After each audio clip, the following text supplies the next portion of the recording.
Este programa é livre para todos os públicos. O Senhor esteja convosco. Ele está no meio de nós. Proclamação do Evangelho de Jesus Cristo segundo Lucas. Glória a vós, Senhor. Naquele tempo disse Jesus aos seus discípulos: Sede misericordiosos, como também o vosso Pai é misericordioso. Não julgueis e não sereis julgados, não condeneis e não sereis condenados. Perdoai, sereis perdoados, dai e vos será dado. Uma boa medida, calcada, sacudida, transbordante, será colocada no vosso colo. Porque, com a mesma medida que medirdes os outros, vós sereis também medidos. Palavra da salvação. Glória a vós, Senhor. Pelas palavras do Santo Evangelho, sejam perdoados os nossos pecados. Amém. Rezemos juntos, Ave Maria. Cheia de graça, o Senhor é convosco. Bendita sois vós entre as mulheres, e bendito é o fruto do vosso ventre, Jesus. Santa Maria, Mãe de Deus, rogai por nós, pecadores, agora e na hora de nossa morte. Amém. Querido filho, querida filha, pode se sentar um momentinho, por gentileza. Vou pedir, fecha para mim esse microfone, que eu vou com esse fazer uma leitura de uma coisa aqui. Olha só, Jesus está nos falando sobre coisas muito importantes, sobretudo para a nossa vida em família. Ele está dizendo, sede misericordiosos. O verbo está no imperativo, né? É um mandamento de Deus. Sede misericordiosos, porque como o vosso Pai é misericordioso. Primeira coisa, então, que ele coloca para a nossa vida em família, a importância de sermos misericordiosos. Porque, veja bem, quando você não é misericordioso, você não está tratando as pessoas como Deus as trata. Como que nós cantamos no refrão do Salmo, ainda há pouco? O Senhor não nos trata como exigem as nossas faltas. Porque se Deus nos tratasse como exigem as nossas faltas, nós estaríamos perdidos, a começar esse que vos fala. Então, quando você diz assim, não, justiça, eu quero justiça, você reza para que aquela pessoa pague o mal que ela fez, você reza para que a vingança, né, de Deus venha sobre a pessoa. Toda vez que você reza pedindo isso, sabe de uma coisa, você vai ser o primeiro da fila. Eu quero justiça, então tudo bem, tenha certeza que o primeiro da fila vai ser você, e serei eu. Por quê? Porque Deus vai fazer justiça com a gente, e nós não somos sempre justos. Nós precisamos de misericórdia. Porque tem faltas, querido filho, querida filha, que você não vê, mas que você as comete. Então, quando você e eu somos justos demais, tudo na justiça, cuidado. Você está excluindo da sua vida, filho, filha, a capacidade de receber a misericórdia de Deus. Depois o Evangelho continua. Não julgueis e não sereis julgados. Não condeneis e não sereis condenados. Dai e vos será dado, né?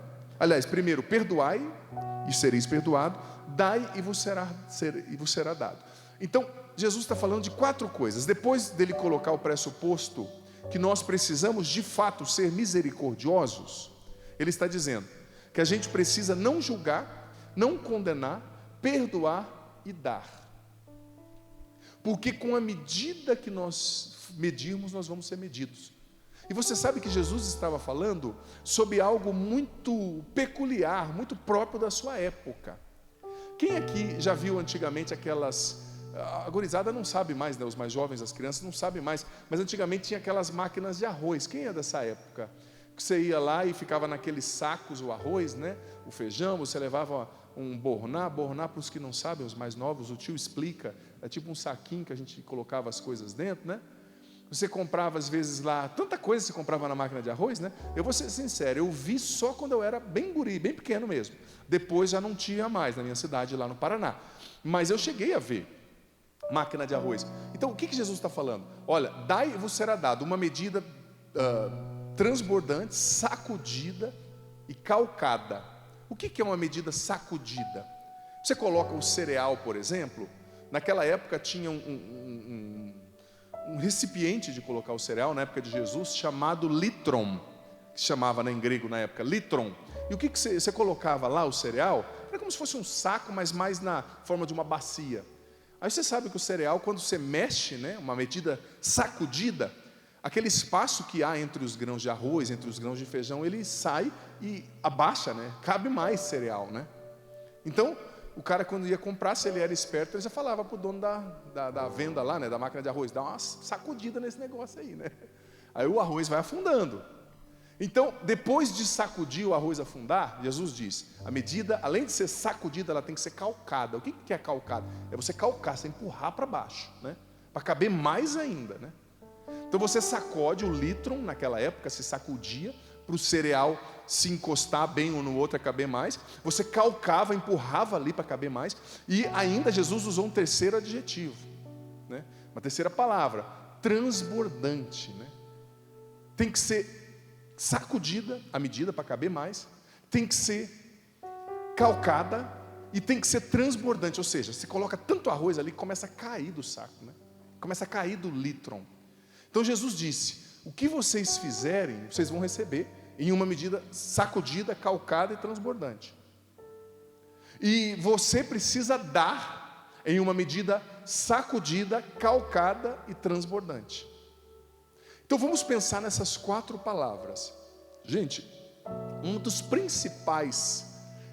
principais pragas do coração humano, no meu ponto de vista, se chama julgamento. Como Jesus já falou, começou falando, não julgueis, para você não receber essa medida de julgamento sacudida, calcada e transbordante. Mas como a gente tem, infelizmente, muitos de nós, o hábito de julgar. A gente julga a pessoa baseado nos nossos preconceitos, nos nossos traumas, nas nossas feridas. Às vezes é uma pessoa que te lembra alguém, né? Que te feriu. Às vezes é uma coisa da sua história que você acaba descarregando nos outros. Infelizmente, a gente julga as pessoas pela aparência. A gente julga as pessoas pelo cabelo. Aquele padre não deve ser bom, não. Ele usa tupete, ó. Não, aquela mulher, aquele tipo de bolsa que aquela moça ali na terceira fila está usando, sei não. A pessoa do bem não usa esse tipo de bolsa. É ou não é assim, né? Eu nem estou vendo bolsa, viu, meninas? Estou brincando. Eu pressuponho que tenha, que uma mulher sem bolsa tem algum problema, né? Mas na bolsa dela tem de tudo, né? Eu estou desconfiado até que esse cachorrinho veio na bolsa de alguma mulher. Ó. Tá vendo aquele cachorrinho deitado ali? Porque tão grande tem umas bolsas por aí, né? O cinegrafista pode mostrar. É o meu mascote ali, ó. Esse cachorrinho é carismático, viu, gente? De vez em quando ele reza aqui na missa, ele participa bem. Hoje ele está meio repousando no espírito ali. Mas enfim, não é? Às vezes a gente julga por causa da bolsa do outro, da outra, né? A gente julga por causa do cabelo, a gente julga por causa da aparência. E julgar é sempre uma porcaria. Você sabia que quando você julga e condena alguém, a sua vida espiritual dá 5 passos para trás? Quem tem o costume de julgar e condenar os outros, só anda para trás na vida espiritual. Isso é um princípio que Santo Afonso Maria de Ligório falava.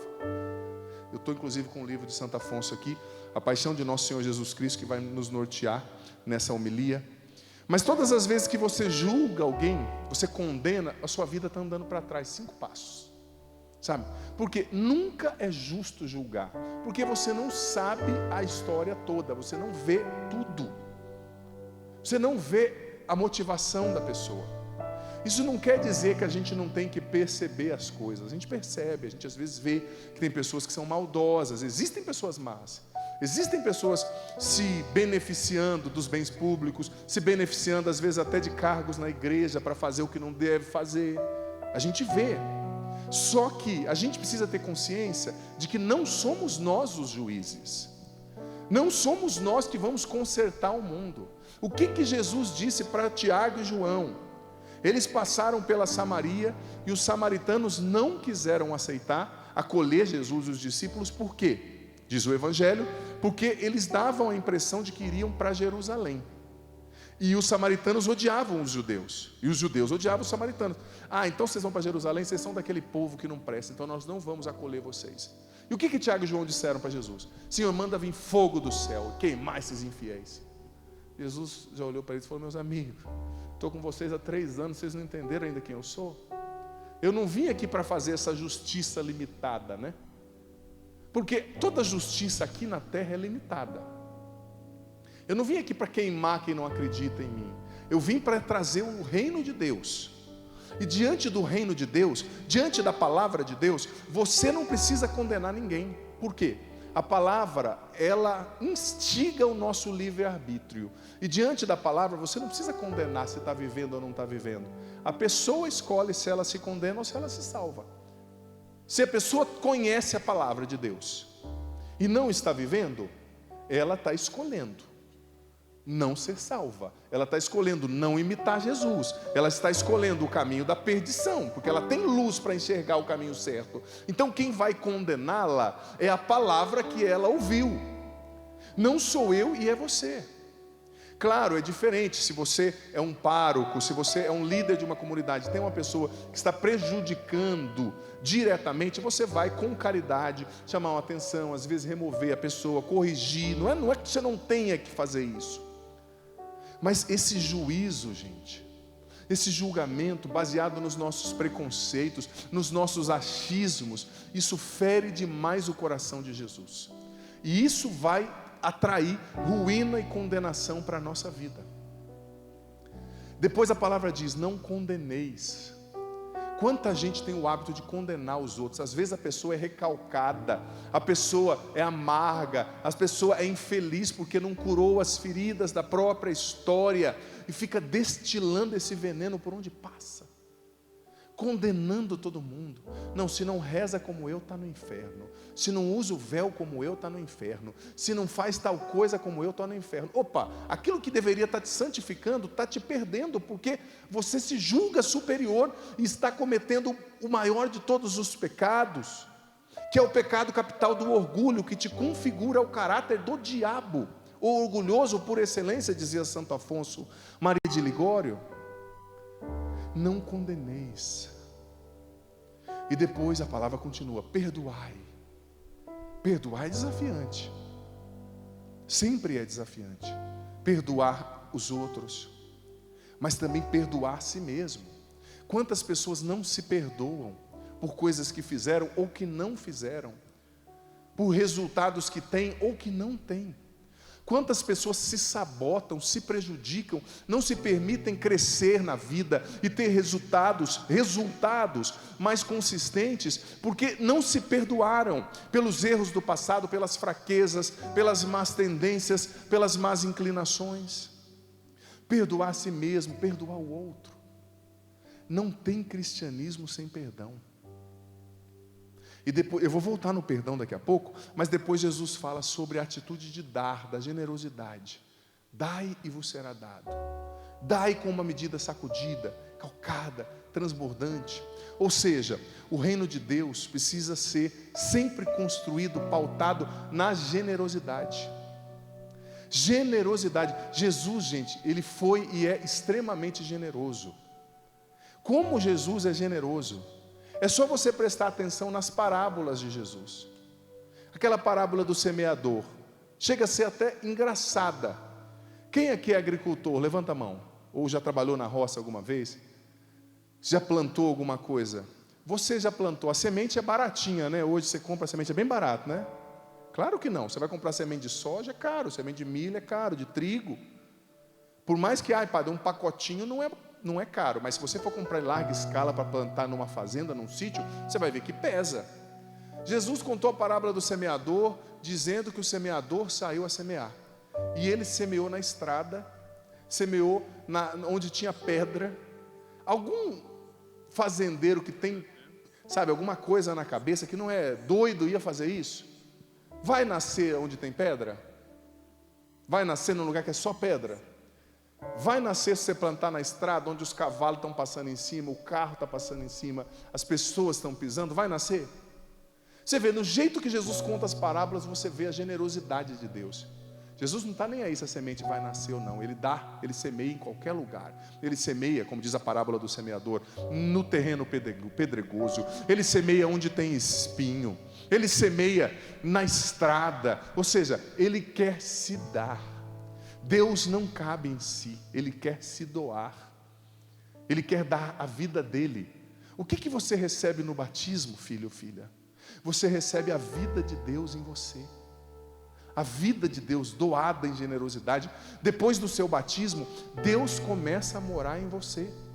Você se torna a casa do Espírito Santo. 1 Coríntios capítulo 4, versículo 16. Você é templo do Espírito Santo. Então Deus se dá com generosidade. E olha, viver essas três coisas não é ser tolo, não é ser bobo.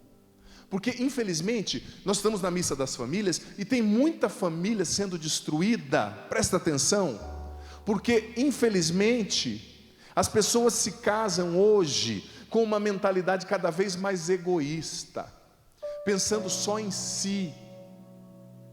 É difícil, uma pessoa egoísta não vai ser feliz num casamento e vai fazer a vida dos outros um inferno, porque casamento é doação, família é doação. Família exige misericórdia, família exige não julgar, família exige não condenar, família exige perdoar, família exige dar. Sabe, quanta generosidade exige a criação de um filho, por exemplo, não é? Eu tenho sobrinhos pequenos, e agora o meu sobrinho, por exemplo, está mais espertinho, com coordenação motora melhor, né, jogando futebol. Tá, minha irmã mandou o vídeo dele jogando futebol na escola. Mas ele vai fazer 4 anos, mas agora em junho, mas até pouco tempo atrás, tudo que a gente ensinava, eu lembro que eu ia lá, ensinava ele chuta com as 2 pernas, aí ele chutava errado. Aí minha irmã ensinava ele a falar isso, ele falava errado. Você planta para depois de anos você colher, ou não é verdade? No seu casamento também. Eu dizia aqui há pouco tempo que tem gente que entra num casamento, numa família, achando que o casamento e a família são uma conta cheia de dinheiro que você só tem que tirar, usar. Não. O casamento é uma poupança que você entra e tem que colocar para render, para lá na frente você pegar o seu dinheiro com juros. É doação, é entrega. Quantos filhos, me perdoe, preguiçosos, que a mãe está doente, com dor na coluna, arrebentada e não ajuda a mãe a lavar a louça, não ajuda a fazer nada, é falta de caridade. Pecado contra Deus quando você não ajuda a sua mãe no serviço que você pode ajudar. Pecado contra a caridade, você não está sendo generoso. Sabe? Quantas vezes dentro da família, a família é destruída por causa do nosso egoísmo, a gente só pensa em nós. Claro, não pode ser o oposto extremo, não pensar em si nunca. Claro, você tem que ter o mínimo de amor próprio, mas família, ela dá certo quando a gente não conjuga os verbos na primeira pessoa. Não é mais eu quero, somos nós queremos, nós vamos. Só que infelizmente nós estamos cada vez mais olhando só para o nosso umbigo, só para nós mesmos, para o nosso prazer. É a sociedade, dizia o Papa Bento XVI, do hedonismo, da busca do prazer momentâneo a todo custo. Se o meu marido é um obstáculo para eu ter o prazer que eu quero, eu descarto. Se a minha esposa é o obstáculo, se o meu filho é o obstáculo, eu descarto. E tanta gente diz, eu não quero casar. No fundo ele está dizendo, eu quero só uma vida de prazer, de paz, curtir. Vou lá, saio com uma, uso, descarto, depois pego outra. Esse não é o projeto de Deus. O ser humano não é descartável. O sexo não é uma aventura, uma brincadeira. O projeto de Deus é a família. É na família que Deus se manifesta. E a família é o dom mais sagrado que Deus deu a esse mundo. É o dom mais sagrado. E a gente não percebe que destruindo a família, nós estamos destruindo a nossa sociedade. Você destrói a família, você está destruindo a sociedade. Eu digo para você, esse final de semana eu estive aqui na Canção Nova, atendendo confissões, sábado cedo e domingo cedo. Apesar das atividades aqui em São Paulo, consegui. E eu digo para você, o que eu vejo no confessionário, o que eu ouço nos confessionários, os padres e os irmãos sacerdotes ouvem de distúrbio das pessoas. Esse final de semana foi aqui o Kairos, a cura da depressão. Ontem eu presidi a missa aqui. E eu ouvi muitas pessoas lutando com depressão ou com outras feridas. A maioria desses problemas e desses distúrbios começou, sabe aonde? Na família. Por pais e mães que não souberam, às vezes, tios, avós, que não souberam viver isso aqui que o Evangelho está dizendo dentro de casa, que abusaram da criança, que não souberam ser misericordiosos, que não souberam respeitar o processo da criança, ou filhos também que fizeram o mesmo para com os pais. Como a gente precisa, gente, de mais misericórdia nas nossas casas, misericórdia na hora de falar, misericórdia com os nossos idosos. Quanta gente não tem um mínimo de paciência com o idoso. Como a gente precisa de generosidade. Como o lema do Padre Jonas era feito tudo para todos, né? A gente olha, nós da Canção Nova olhamos para o nosso pai fundador, o Monsenhor Jonas Abib, e vemos que o Monsenhor foi um homem que não se economizou, que se doou pela família que é a Canção Nova. Se doou. não mediu esforços. Só que infelizmente a mentalidade de hoje é utilitarista. A pessoa entra num relacionamento, num namoro, já pensando: o que eu vou tirar desse homem? O que eu vou tirar dessa mulher? O que ele vai me dar? Quanta gente entra num relacionamento de forma sanguessuga? Quanta gente entra no casamento: não, eu quero arranjar um filho daquele cara rico para ele me sustentar a vida inteira. Me perdoe, é a mentalidade de muita gente. De muita gente. Só que eu digo para você, é totalmente o oposto do que Deus ensina e do que é o amor. O amor dói. O amor é tirar um pedaço de si. Talvez hoje Deus está pedindo para você, filho, filha, que está cansado, cansada. Eu sei que o seu casamento não tem sido fácil. Eu sei que criar os seus filhos não tem sido fácil. Eu sei que lidar com o que você tem lidado não tem sido fácil. Mas Deus está pedindo: dá mais uma vez o perdão. Mais uma vez, investe no seu filho, na sua família. Mais uma vez, dá a medida calcada, sacudida, transbordante. Mais uma vez, perdoe. Eu sei que o perdão é difícil, mas Santo Afonso nos ensina que quando a gente for perdoar, a gente não pode olhar para o lado, a gente tem que olhar para a cruz. O modelo para que nós consigamos perdoar é Jesus crucificado. Porque Santo Afonso, nas meditações sobre a paixão de nosso Senhor Jesus Cristo, ele vai falando aquilo que Jesus sofreu. Por exemplo, quando ele fala da flagelação, eu estava lendo isso, olha só que fantástico. Santo Afonso diz o seguinte, que Flávio Joséfo, que foi um historiador que viveu na época de Jesus, um pouco depois, ele escreveu que Jesus foi de tal maneira dilacerado na flagelação, que foram postas a descoberto as suas costelas, ou seja, Jesus ficou com as costelas à mostra na flagelação. O mesmo foi revelado a Santa Brígida pela Santíssima Virgem. Ela disse a Santa Brígida: Nossa Senhora, eu estava presente e vi o seu corpo flagelado até as costas, de modo que as suas costelas eram visíveis. E era muito doloroso, e Nossa Senhora revelou também a Santa Brígida que eram muitos homens flagelando ali. Porque o que acontece? Existia uma lei entre os judeus que um judeu só podia tomar 40 chibatadas. Só que Jesus foi flagelado sob a lei romana, que não tem limite. Pensa bem, para você levar tanta pancada para sua costela ficar à mostra, e tantas outras agonias que Santo Afonso colocou aqui, que Jesus sofreu a coroa de espinhos, os cravos, gente, a dor, a humilhação, as cusparadas. E o que ele fez na cruz? Pai, perdoa-lhes, eles não sabem o que fazem.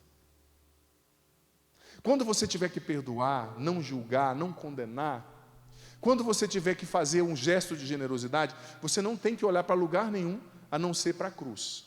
É para a cruz. Os cinegrafistas podem filmar para nós esse crucifixo bonito que está aqui. É para a cruz que você tem que olhar. Por quê? Porque você vai ver quem é o fundador da nossa religião, é Jesus, e o que ele fez. Pai, perdoa-lhes, eles não sabem o que fazem. Tantas famílias que estão machucadas por falta de perdão. Eu sei que não é fácil, eu respeito a sua dor, filho, filha. Mas você não pode parar nessa dor. Jesus está te pedindo hoje: doe mais, ame mais, perdoe mais uma vez, seja misericordioso, misericordiosa mais uma vez. Olhe para a minha cruz, Jesus está pedindo. Olha o que eu fiz por você. Foi por você que ele foi dilacerado. Foi por mim que ele sofreu tanta infâmia, tanta dor. Deus está te pedindo, Jesus está te pedindo mais uma vez: seja generoso na sua casa. Seja misericordioso no jeito que você fala. A Tânia colocou como intenção a comunicação em família. Eu vejo que esse é um ponto essencial. Como dizia Heidegger, o problema do mundo é um problema de linguagem, de comunicação. A comunicação em família precisa ser uma comunicação misericordiosa. A comunicação em família precisa ser uma comunicação que não condena, que não julga. Eu sei que você está cansada. Tem gente que parece que tem um alto-falante na boca, só fala com os filhos, com o marido, se for gritando, né? Ah, eu grito porque eu estou estressado. Mas filha, se grito resolvesse, porco não morria, né? O grito não vai resolver, só vai deixar o ambiente da sua casa pesado. Eu fui esses dias fazer uma visita numa família, que uma criancinha, uma menininha, estava gritando, falava comigo gritando, a menininha, bonitinha assim, devia ter os seus 3 anos. Eu falei, um dia eu brincando assim, eu falei para o pai, né, onde que é o botão do volume aqui, né, no bracinho? Ele falou: não, pai, é que a mãe dela fala assim o dia inteiro com ela, né? Está gritando também. Por que tem que ter essa gritação dentro de casa, né? Não estou dando indireta em nenhuma mãe, não. Só tem mãe assim se escondendo, né? Aqui. Tem que falar com mais misericórdia. Tem que falar com a sua esposa com mais misericórdia. Às vezes, infelizmente, o marido trata tão bem quem está lá fora, a esposa trata tão bem. Lá no serviço ela tem uma paciência para... Talvez a senhora é pedicure, manicure, não sei, cabeleireira. Lá no serviço vai aquelas mulheres chatas, mala, que fala mais que o homem da cobra. Conversa e fala, e a senhora está lá, paciente. A hora que chega em casa, descasca o marido, né? Solta os cachorros na esposa. Pelo contrário, é na sua casa que você tem que dar o seu melhor. Na sua casa você tem que dar o seu melhor para quem está em casa, para quem mora com você. Porque aquele seu cliente deixa lá R$20 com você, mas o seu marido escolheu dar a vida por você. A sua esposa escolheu morrer do seu lado. Essa é a pessoa que você tem que valorizar e falar com misericórdia. Falar com compaixão. Falar num tom de voz mais moderado. Só que às vezes a pessoa é tão orgulhosa que até quando ela quer pedir perdão, ó, me perdoa aí, viu? Mas ó, você pisou na bola. Pô, melhor não pedir perdão desse jeito, né? Pedir perdão com humildade. Olha, me perdoe, eu sei que eu não fiz certo, mas eu quero melhorar. Pronto. Misericórdia. E o que é a palavra misericórdia? De onde vem a palavra misericórdia? Do latim miserere cordis, né? A miséria do coração. O que é ter misericórdia? É acolher. Eu falei isso na homilia que eu postei no meu canal no YouTube. Hoje, todo dia cedo, eu posto a homilia. Que ter misericórdia é você acolher a miséria do coração do outro. Miserere cordis. Você tem misericórdia, não é com quem é perfeito e santo. E se você convivesse com Jesus, você precisaria ter misericórdia dele? Sim ou não? Jesus é perfeito, você ia ter misericórdia dele por quê? Não, pelo contrário, você tem que ter misericórdia do comedor de feijão aí do seu lado, te dando trabalho, te distratando, né? Misericórdia é acolher a miséria, a fraqueza do coração do outro. E as pessoas fracas nos ferem. A pessoa fraca que não domina o seu vício, talvez o seu marido bebendo, o vício sexual dele, talvez que ele não controlou, ele está te ferindo, te traiu, ou ela te traiu. Talvez a fraqueza daquela pessoa grossa que trabalha com você. Deus quer, claro, a gente tem que se impor em alguns momentos, tem que se preservar, mas nós precisamos imitar Jesus, senão não tem cristianismo. Nas famílias, acolher a miséria do coração do outro, acolher a miséria do outro, claro, sempre incentivando-o a melhorar, incentivando-o a crescer, a progredir, a se converter, isso é óbvio.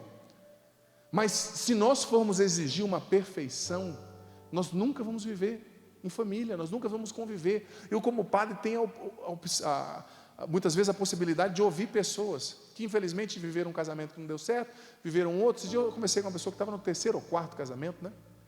E já mais velha, ela me disse: padre, olha, se eu soubesse, tinha ficado no primeiro. Os problemas só mudam de lugar, né? Porque homem age igual homem em qualquer lugar, ela me falando, né?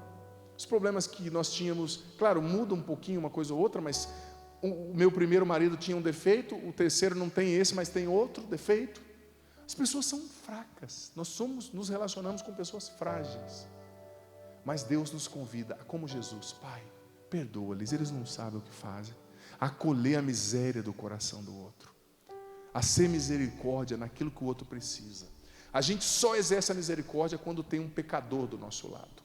E às vezes Deus permitiu que fossem colocados do seu lado pessoas difíceis.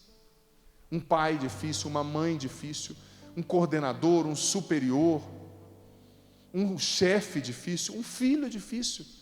Interessante essa questão do temperamento. Eu escrevi isso muito no meu livro A Libertação da Mente Ansiosa. Os 4 últimos capítulos foi sobre os temperamentos, os 4 principais tipos de temperamento humano, né? Sanguíneo, melancólico, colérico, fleumático, e a relação desses temperamentos com a ansiedade, por exemplo, eu coloquei lá no livro.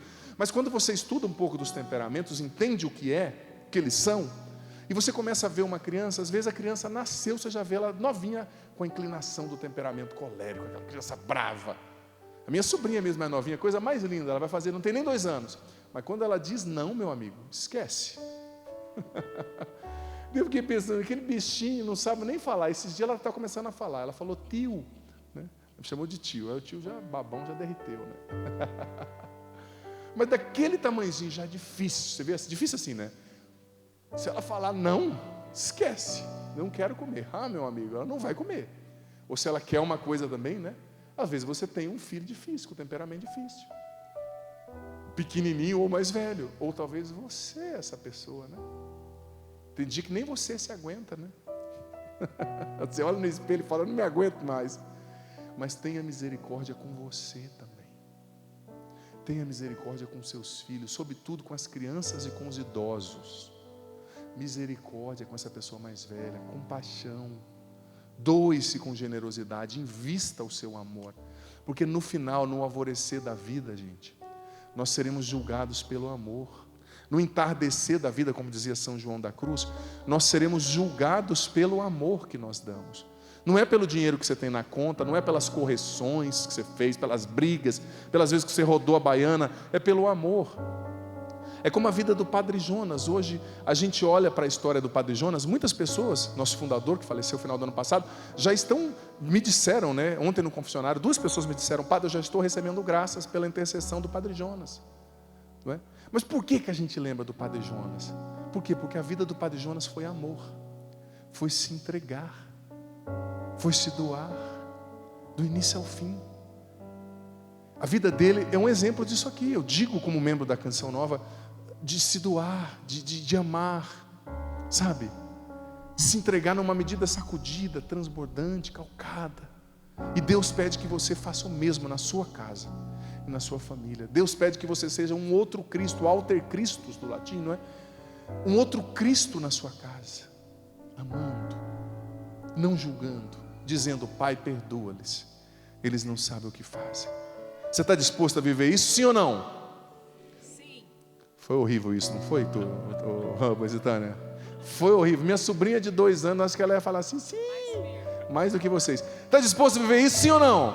Sim. Não, agora foi meu sobrinho de 4, agora vamos falar como adulto mesmo. Está disposto a viver isso, sim ou não? Sim. Vamos ficar em pé agora?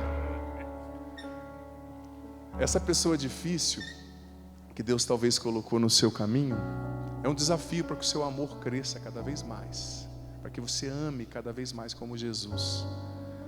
Coloca a mão no teu coração. Coloca a mão no teu coração.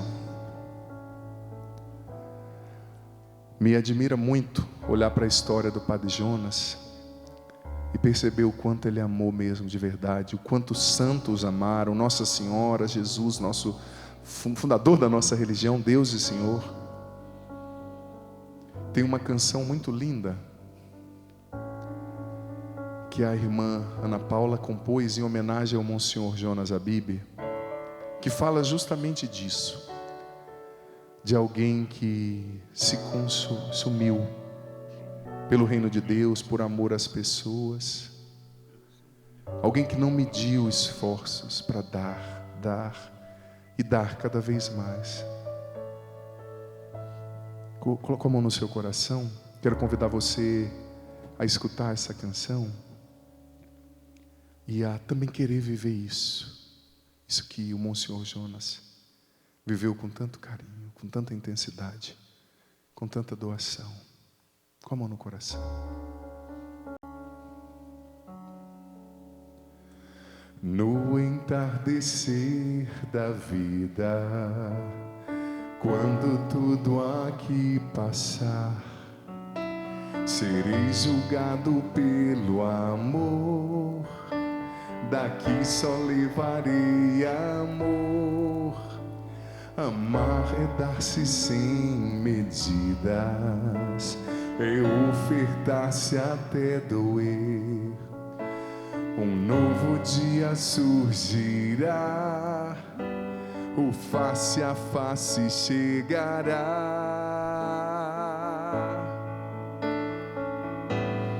Quero ser amor aqui, me ajuda, meu Senhor, transforma-me em ti.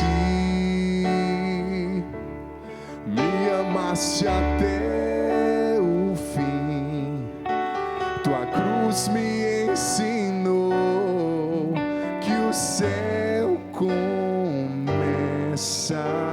aqui. Quero ser amor, quero ser amor aqui. ajuda, meu Senhor, transforma-me em Ti. Me amaste até o fim, Tua cruz me ensinou que o céu começa aqui. Vale a pena. Vale a pena, custe o que custar, ou santos ou nada, ou santos ou nada. Quero ser amor aqui. Me ajuda, meu Senhor, transforma-me em Ti. Me amaste até o fim, Tua cruz me ensinou que o céu começa aqui. Com seus braços erguidos, repita depois do Padre: eu quero ser amor aqui, Jesus. Eu quero ser amor aqui, Jesus. Eu quero ser amor aqui. Eu quero ser amor aqui. Faz-me amor na minha família.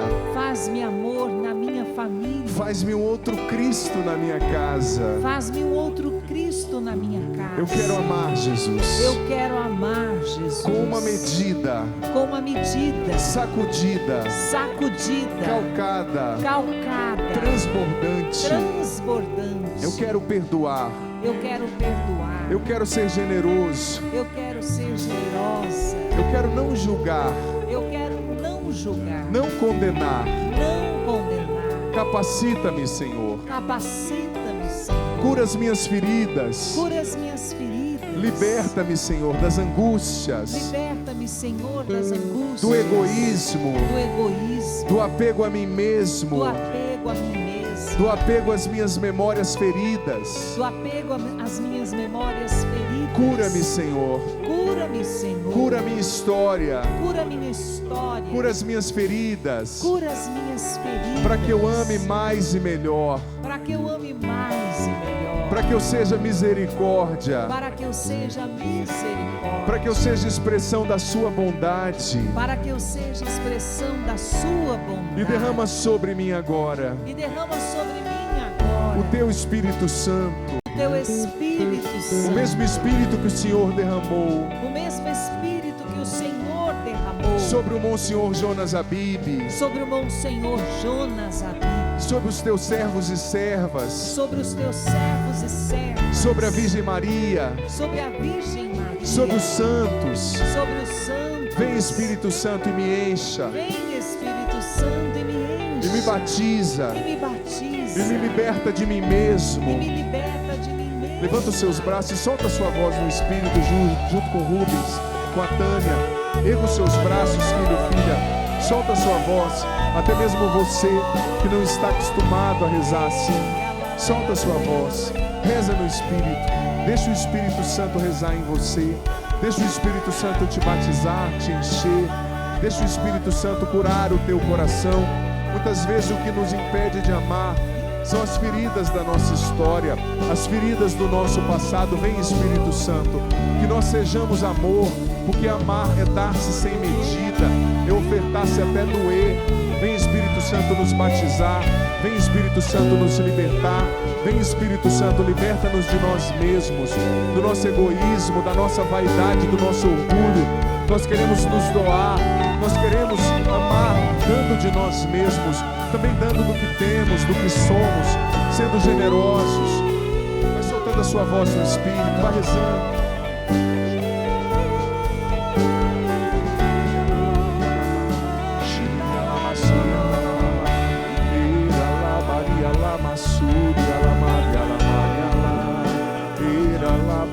A palavra que me veio foi a palavra cobrança. E o Senhor, Ele ia dizendo que muitos lares estão sofrendo, estão assim feridos por causa das cobranças, cobrança de esposa com esposo e vice-versa, cobrança de pais com filhos, cobrança de filhos com seus pais, e essa cobrança ela tem ferido muito, ela vai dividindo, e nesse momento o Senhor quer fazer cair por terra toda cobrança, tudo aquilo que você está exigindo dos outros, mas que às vezes nem você mesmo vive, nem você mesmo faz. O Senhor está pedindo: ame, amar, não cobrar, amar, mudar o ar da sua casa, o ar daquele ambiente, daquele lugar onde vocês estão juntos. O Senhor quer fazer, mas Ele pede a sua ajuda, Ele quer agir através de você. Nesse momento você toma consciência, porque muitos estavam vivendo assim, mas não tinham consciência. E você toma consciência de que você realmente estava cobrando demais, cobrando, e aquele ambiente que ninguém mais queria estar, ninguém mais queria ficar. E hoje o Senhor, Ele toca o seu coração, Ele convence o seu coração de que você precisa amar, você precisa dar, mas esse dar não é dar alguma coisa, é dar a você mesmo, a você mesma, dar-se aos seus, dar-se, dar o seu amor, dar o seu coração, dar o seu cuidado, dar o seu acolhimento, dar o seu perdão, dar a você mesmo. Senhor, muito obrigado, porque nesse momento o Senhor está fazendo uma obra bonita, uma obra linda em muitos corações, enchendo esses corações de misericórdia. Muito obrigado, meu O Senhor Deus. também está curando pessoas que estavam com o coração muito ferido, porque não usaram de misericórdia com você, te julgaram, te condenaram, mas Jesus está te tocando agora. Você sente o toque dele no teu coração, e Ele está te dizendo: não se torne aquilo que te feriu, não reproduza o que fizeram com você, ao contrário, seja a minha presença na sua casa, no seu trabalho. Você que foi muito humilhada pelo seu chefe, Jesus tem uma missão para você na vida desse chefe. Ele vai usar de você para tocar o coração desse chefe. Quero ser amor. Quero ser amor aqui. Me ajuda, meu Senhor. Transforma-me em ti. Me amaste até o fim. Tua cruz me ensinou que o céu começa aqui. Obrigado, Senhor. Faz no nosso coração cada vez mais semelhante ao teu. Jesus, manso e humilde de coração, Fazei o nosso coração semelhante ao vosso. Jesus, manso e humilde de coração, Fazei o nosso coração semelhante ao vosso. Jesus, manso e humilde de coração. Fazei o nosso coração semelhante ao vosso.